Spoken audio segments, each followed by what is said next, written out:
Hello everyone, this is Tim Stewart. I'm a sales engineer with EDB. So we're back today to focus on monitoring your system through alert notification, notifying you of critical activities in your system. We start today by showing you the global overview dashboard, one of the default dashboards in the system. So as you can see here, when I go to this dashboard, I can easily scroll down and see the alert status of any alerts that I already have in my system. Right? So there's no need to set this up. It's already there by default.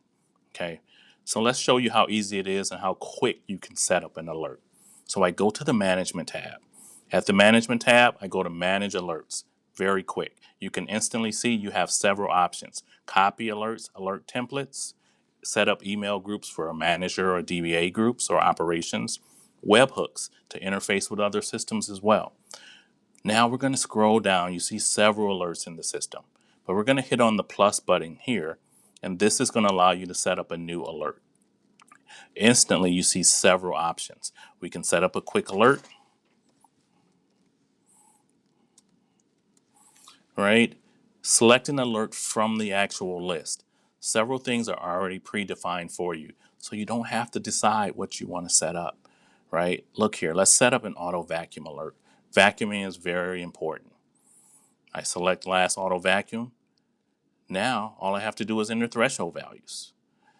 So we'll add some quick threshold values here for you. Instantly. Save this alert. Now we have an alert set up already in the system. Now what you can do is go to the dashboards. There's a dashboard especially for alerts. Now, you can see the alert that I just set up, test 1, 2, 3, is there, right? Already up and running with data. And you can see the date and timestamps here on the right. You can see the graph across the top. So this is how you set up basic alerts in PEM.